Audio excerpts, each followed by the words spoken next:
ಬೃಹತ್ ಬೆಂಗಳೂರು ಮಹಾನಗರ ಪಾಲಿಕೆಯಲ್ಲಿ ಯಾವುದೇ ಯೋಜನೆ ಜಾರಿಯಾದರೂ ಕೂಡ ಅದರಲ್ಲಿ ದುಡ್ಡು ಹೊಡಿಲೇಬೇಕು ಅಂತಕ್ಕಂಥ ತೀರ್ಮಾನಕ್ಕೆ ಬಂದಂತಿದ್ದಾರೆ. ಒಂದು ಡಸ್ಟ್ಬಿನ್ ಬೆಲೆ ಎಷ್ಟಿರಬಹುದು ಅಬ್ಬಬ್ಬ ಅಂದ್ರೆ ಇವರ ಲೆಕ್ಕದಲ್ಲಿ 25,75,000 ಅಂತ. ವಿದೇಶಿ ಮಾದರಿಯಲ್ಲಿ ಕಸ ವಿಲೇವಾರಿ ಮಾಡುವ ಸಲುವಾಗಿ ವೈಜ್ಞಾನಿಕ ತ್ಯಾಜ್ಯ ಸಂಗ್ರಹ ಬುಟ್ಟಿ ಅಂದರೆ ಸೈಂಟಿಫಿಕ್ ವೇಸ್ಟ್ ಕಲೆಕ್ಷನ್ ಬಿನ್ಸ್ ಹೆಸರಿನಲ್ಲಿ ಪಾಲಿಕೆ ಸಿಮೆಂಟ್ನಿಂದ ಕಸದ ಬುಟ್ಟಿಯನ್ನು ನಿರ್ಮಾಣ ಮಾಡಿದೆ. ಅದರ ದೃಶ್ಯಗಳನ್ನ ತಾವೀಗ ನೋಡ್ತಾ ಇದ್ದೀರಾ. ಆದರೆ ಇದಕ್ಕಾಗ್ತಾ ಇರತಕ್ಕಂಥ ಖರ್ಚು 25,75,000 ರೂಪಾಯಿ. ಒಂದು ತೊಟ್ಟಿಯನ್ನು 5 ವರ್ಷ ಮೇಂಟೈನ್ ಮಾಡೋದಕ್ಕೆ ಬೇಕಾಗಿರೋ ದುಡ್ಡು 25 ಲಕ್ಷ ರೂಪಾಯಿ ಅಂತೆ. ಶಾಲೆಯ ಆವರಣದಲ್ಲಿ ಸೈಂಟಿಫಿಕಲ್ ಬಿನ್ ಹಾಕುವಾಗ ಫುಟ್ಪಾತ್ ಒತ್ತುವರಿ ಆಗಿರೋದು, ರಸ್ತೆಯನ್ನು ಕಸ ಆವರಿಸಿರೋದು, ಅಗತ್ಯಕ್ಕಿಂತ ಹೆಚ್ಚು ಹಣ ಪೋಲಾಗಿರೋದು ಎಲ್ಲ ಕಂಡು ಬರ್ತಾ ಇದೆ. ಇಷ್ಟೆಲ್ಲ ಮಾಡೋದ್ರ ಬದಲು ಅದೇ ದುಡ್ಡಿನಲ್ಲಿ ಕಾಲು ಭಾಗ ಖರ್ಚು ಮಾಡಿದ್ದರೂ ಕೂಡ ಈ ತ್ಯಾಜ್ಯ ನಿರ್ವಹಣೆಯನ್ನು ಮಾಡಬಹುದಾಗಿತ್ತು.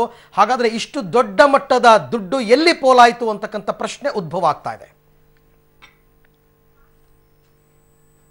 ಓಕೆ, ಈಗ ಪರಿಸ್ಥಿತಿ ಹೇಗಿದೆ, ಎಲ್ಲೆಲ್ಲಿ ಈ ಥರದನ್ನ ಅಳವಡಿಸಿದ್ದಾರೆ, ಏನು ಎತ್ತ, ಇದ್ರ ಬಗ್ಗೆ ನನ್ನ ಕೊಲೆಗೆ ಒಂದು ವಾಕ್ತರು ಮಾಡಿದ್ದಾರೆ, ನೋಡೋಣ ಬನ್ನಿ.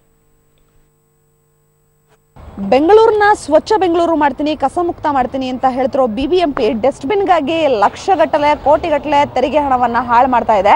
ಅದಕ್ಕೆ ನಾನೀಗೊಂದು ಸೂಕ್ತವಾದಂತಹ ನಿದರ್ಶನ ತೋರಿಸ್ತೀನಿ. ಬೆಂಗಳೂರಿನ ಜೋಗುಪಾಳ್ಯ ವಾರ್ಡ್ನ ಪರಿಸ್ಥಿತಿಯನ್ನು ನೀವು ನೋಡ್ತಿರ್ಬೋದು. ಈಗಾಗಲೇ ಇಲ್ಲಿ ಹಸಿ ಕಸ ಒಣ ಕಸಕ್ಕಾಗಿ ಸೈಂಟಿಫಿಕಲ್ ಡಸ್ಟ್ಬಿನ್ ಅನ್ನುವಂತಹ ಒಂದು ಕಾನ್ಸೆಪ್ಟ್ ಅನ್ನು ತಂದಿದ್ದಾರೆ. ಅದು ಯಾವ ರೀತಿ ಇದೆ ಅಂದ್ರೆ, ಈ ಏರಿಯಾ ನೀವು ನೋಡ್ತಿರ್ಬಹುದು, ಇಲ್ಲೇ ಒಂದು ಸೆಗ್ರಿಗೇಷನ್ ಅಂದ್ರೆ ಮನೆಯಿಂದ ಕಸ ತಂದಂತಹ ಕಸವನ್ನ ಲಾರಿಗಳಿಗೆ ಕಳಿಸೋ ಪಾಯಿಂಟ್ ಅಲ್ಲೇ ಇಲ್ಲೇ ಕಸದ ಪಾಯಿಂಟ್ ಮಾಡಿದ್ದಾರೆ. ಸೊ ಇದು ಮೇಜರ್ ಮಿಸ್ಟೇಕ್. ಅಂದ್ರೆ ಇಲ್ಲಿ ಈ ಕಸವನ್ನು ಸಹ ಪೌರ ಕಾರ್ಮಿಕರು ಎತ್ತುವಂತಹ ಪರಿಸ್ಥಿತಿ ಇದೆ. ಇದು ಒಂದು ಕಡೆ ಆದ್ರೆ, ಮತ್ತೊಂದು ಕಡೆ ESI ನರ್ಸಿಂಗ್ ಕಾಂಪೌಂಡ್, ಇದು ಎದುರುಗಡೆನೆ ಕಾಲೇಜ್ ಸಹ ಇದೆ, ವಿದ್ಯಾರ್ಥಿಗಳು ಓಡಾಡ್ತಾರೆ. ಕಮರ್ಷಿಯಲ್ ಜಾಗ ಅಂದ್ರೆ ಇದು ಒಂದು ಟ್ರಾನ್ಸಿಟ್, ಪ್ರತಿದಿನ ನೂರಾರು ಸಂಖ್ಯೆಯಲ್ಲಿ ವಾಹನಗಳು ಓಡಾಡೋ ಜಾಗ ಇಲ್ಲೂ ಸಹ ಹಾಕಿದ್ದಾರೆ.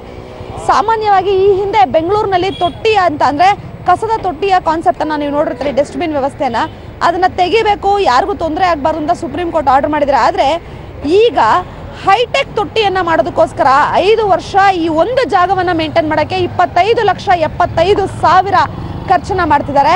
ಇನ್ನು ಇಲ್ಲಿರುವಂತಹ ವ್ಯವಸ್ಥೆ ನೋಡ್ತಿರ್ಬೇಕು, ಈ ಬಿನ್ನನ್ನು ಓಪನ್ ಮಾಡಬೇಕು ಅಂತ ಇಲ್ಲೇನಾದ್ರು ಹಸಿ ಕಸ ಒಣ ಕಸ ಅಂತ ನೋಡೋದಾದ್ರೆ ಎಲ್ಲಾ ಕಸವೂ ಮಿಕ್ಸ್ ಆಗಿದೆ. ಒಂದು ಡಸ್ಟ್ಬಿನ್ 5 ವರ್ಷ ಮೇಂಟೈನ್ ಮಾಡೋದಕ್ಕೆ 25,75,000 ಖರ್ಚಾಗುತ್ತೆ. ಅಂದ್ರೆ BBMPಯ ಕಸದ ಮಾಫಿಯಾಗೆ ಇದು ಕೈಗನ್ನಡಿಯಾಗಿದೆ. ಇನ್ನಾದ್ರೂ BBMP ಎಚ್ಚೆತ್ತು ಕೊಡುತ್ತಾ ಅಂತ ಕಾದ್ ನೋಡ್ಬೇಕಿದೆ. ಬೆಂಗಳೂರಿನ ಕ್ಯಾಮರಾ ಪರ್ಸನ್ ಹೇಮಂತ್ ಜೊತೆ ನಂದಿನಿ, ಪಬ್ಲಿಕ್ ಟಿವಿ. ಓಕೆ, ಇನ್ನು ಈ ವಿಚಾರವನ್ನು ನಾವು ಮೇಯರ್ ಗಂಗಾಂಬಿಕೆ ಅವರ ಗಮನಕ್ಕೆ ತಂದ್ವಿ. ಅವರು ಏನು ಹೇಳ್ತಾರೆ ಅಂತ ನೋಡೋಣ ಬನ್ನಿ. ತೊಟ್ಟಿ ಬೇಕಿತ್ತ ಸ್ವಚ್ಛ ಬೆಂಗಳೂರಿಗೆ ಅಂತ? ಆಕ್ಚುಲಿ ಇದು ಕಳೆದ ವರ್ಷ ಅಂದ್ರೆ ಸುಮಾರು ಫೆಬ್ರವರಿ ಮಾರ್ಚ್ 2018 ಅಲ್ಲಿ ಝೋಂಟಾ ಕಂಪನಿ ಅವರು ತಗೊಂಡಿರೋದು. ಅವರು ಈ ಒಂದು ಬಿನ್ ಸುಮಾರು 200 ಕಡೆ ಹಾಕ್ತೀವಿ ಅನ್ನೋ ಒಂದು ಪ್ರಪೋಸಲ್ ಬೇಸಿಸ್ ಮೇಲೆ ತಗೊಂಡಿದ್ದು. ಇದು ಏನು ಇದ್ರಲ್ಲಿ ಏನು ಟೈಮ್ ಬಾಂಡ್ ಏನಿತ್ತು, 6 ಮಂತ್ಸ್ ಒಳಗಡೆ ಅವ್ರು ಅಷ್ಟು ಕಡೆ ಹಾಕಿ ಮುಗಿಸ್ಬೇಕಿತ್ತು. ಆದ್ರೆ ಅವರು ಇಲ್ಲಿವರೆಗೂ ಸುಮಾರು 59 ಕಡೆ ಮಾತ್ರ ಹಾಕಿದ್ದಾರೆ.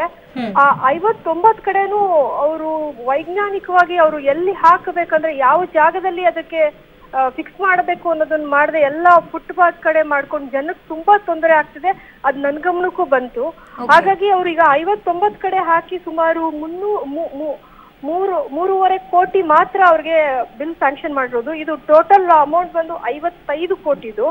ಅದಕ್ಕೆ ನಾನು ಇದು ನನ್ನ ಗಮನಕ್ಕೆ ಬರ್ತಿದ್ದಂಗೆ ಇದು ಯಾಕೋ ಸರಿಯಾದ ರೀತಿಯಲ್ಲಿ ಇದು ಆಗ್ತಿಲ್ಲ ಅನ್ನೋದಕ್ಕಾಗಿ ನಾನು ಕಮಿಷನರಿಗೆ ಒಂದು ಲೆಟರ್ ಬರ್ದೆ. ಈ ಟೆಂಡರ್ನ ಯಾವುದೇ ಕಾರಣಕ್ಕೂ ಕಂಟಿನ್ಯೂ ಮಾಡೋದು ಬೇಡ, ಕ್ಯಾನ್ಸಲ್ ಮಾಡಿ ಅಂತ ಈಗಾಗಲೇ ನಾನು ಕಮಿಷನರಿಗೆ ಲೆಟರ್ ಕಳ್ಸಿದ್ದೀನಿ. ಇದು ಸರಿಯಾಗಿ ಇದು ಮೇಂಟೆನೆನ್ಸ್ ಬಂದು 5 ವರ್ಷ ಮೇಂಟೈನ್ ಮಾಡಬೇಕು, ಪ್ಲಸ್ ಇದು ಸರಿಯಾಗಿ ಮಾನಿಟರ್ ಮಾಡಬೇಕು ಅಂತ ಎಲ್ಲಾ ಕಂಡೀಷನ್ ಇದೆ.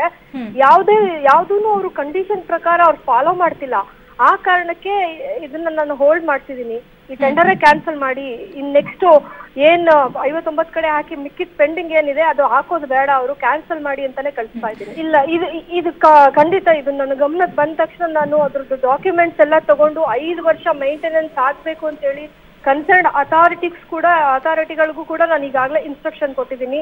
ಈಗ ಎಲ್ಲಿ 59 ಕಡೆ ಹಾಕಿದ್ದಾರೆ ಅದನ್ನ ಮಾನಿಟರ್ ಮಾಡಬೇಕು ಸರಿಯಾಗಿ ಅವರಿಗೆ ಅಂತ ಕೂಡ ಇನ್ಸ್ಟ್ರಕ್ಷನ್ ಕೊಟ್ಟಿದ್ದೀನಿ. ಅದನ್ನೇ ಹೇಳಿದ್ದು ಕಮಿಷನರಿಗೆ, ಅದೇ ಹೇಳಿದ್ದೀನಿ.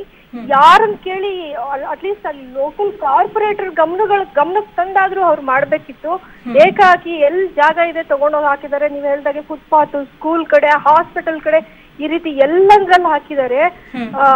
ಇದಕ್ಕೆ ಆಕ್ಷನ್ ತಗೊಳ್ಳಿ ಅಂತ ಕೂಡ ನಾನು ಲೆಟರ್ ಕಳ್ಸಿಕೊಟ್ಟಿದ್ದೀನಿ. ಖಂಡಿತ ಕೆಲವು ಕಡೆ ನೋಡಿದ್ದೀನಿ. ಈಗ ನೆಕ್ಸ್ಟ್ ನಾನು 15th ಮೇಲೆ ಎಲ್ಲಾ ಕಡೆ ಎಲ್ಲೆಲ್ಲಿ 59 ಕಡೆ ಹಾಕಿದೆ ಅಷ್ಟು ಕಡೆ ವಿಸಿಟ್ ಮಾಡಬೇಕು. ವಿತ್ ಅಫಿಷಿಯಲ್ಸ್ ಕರ್ಕೊಂಡು ಹೋಗ್ತಾ ಇದ್ದೇನೆ. ಇನ್ನು ಈ ಡಿಸ್ಪಿನ್ ಬಗ್ಗೆ ನನ್ನ ಕೊಲೀಗ್ ಮಾದೇಶ್ ಆನೇಕಲ್ ಇನ್ನಷ್ಟು ಮಾಹಿತಿಯನ್ನು ಕೊಡ್ತಾರೆ, ನೋಡ ಬನ್ನಿ. ಬೆಂಗಳೂರಲ್ಲಿ ಕಸದ ಸಮಸ್ಯೆಯನ್ನ ನಿವಾರಣೆ ಮಾಡೋದಿರಲಿ ಬಿಬಿಎಂಪಿ, ಕಸದ ಸಮಸ್ಯೆಯಲ್ಲೇ ದಂಧೆಯನ್ನ ಮಾಡ್ತಾ ಇದೆ ಬಿಬಿಎಂಪಿ ಅನ್ನುವಂಥ ಆರೋಪ ಈಗ ಕೇಳಿ ಬರ್ತಾ ಇರುವಂಥದ್ದು. ಅಂದರೆ ಈಗಿನ ದೃಶ್ಯಾವಳಿಗಳನ್ನು ನೋಡಿದ್ರೆ ನಿಮಗೂ ಕೂಡ ಅದು ಅನ್ನಿಸದೇ ಇರೋದಿಲ್ಲ. ಸ್ವಚ್ಛ ಬೆಂಗಳೂರು, ಕ್ಲೀನ್ ಬೆಂಗಳೂರು ಅನ್ನುವಂಥದ್ದು ಇಲ್ಲಿ ಇರುವಂಥ ವಿಜುವಲ್ಸ್, ಅಂದರೆ ಅಲ್ಲೆಲ್ಲ ಬರೆದಿರುವಂಥದ್ದು. ಆದರೆ ಇಲ್ಲಿ ಸ್ವಚ್ಛತೆ ಅನ್ನೋದೇ ದೂರ ಆಗಿಬಿಟ್ಟಿದೆ.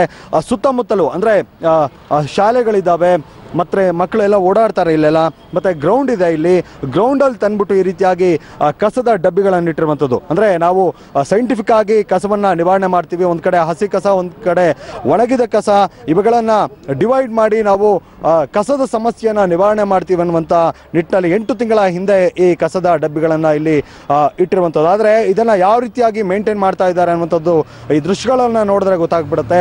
ಎಷ್ಟು ಕೇರ್ಲೆಸ್ ಆಗಿ ಈ ಕಸದ ನಿರ್ವಹಣೆಯನ್ನು ಮಾಡಿದ್ದಾರೆ ಬಿಬಿಎಂಪಿ ಅಂತಂದರೆ ಕೇವಲ ಟೆಂಡರ್ ಕೊಟ್ಬಿಟ್ರೆ ಸಾಕು ಅನ್ನುವಂಥ ನಿಟ್ಟಲ್ಲಿ ಬಿಬಿಎಂಪಿ ಮಾಡ್ತಾ ಏನುವಂಥದ್ದು ಗೊತ್ತಿಲ್ಲ. ಈಗ ಸ್ಥಳೀಯರಿದ್ದಾರೆ ನಮ್ಮ ಜೊತೆಗೆ, ಅವ್ರನ್ನ ಮಾತಾಡ್ಸೋಣ ಯಾವ ರೀತಿಯಾಗಿ ಕಷ್ಟ ಇದೆ ಅನ್ನುವಂಥದ್ದು. ಹೆಂಗಿದೆ ಪರಿಸ್ಥಿತಿ ಇಲ್ಲಿ? ಇಲ್ಲಿ ಒಂದು 8 ತಿಂಗಳಾಯಿತು ಇದು ಮಾಡಿ. ಇದಕ್ಕೆ ಮುಂಚೆನೂ ಇಲ್ಲಿ ಕಸದ ರಾಶಿ ಇತ್ತು. ಬಟ್ ಅದನ್ನು ಬ್ಲ್ಯಾಕ್ ಸ್ಪಾಟ್ ತೆಗಿಯೋದಕ್ಕೆ ತುಂಬ ಹಾರ್ಡ್ ವರ್ಕ್ ಮಾಡಿದ್ರಿ ನಾವು.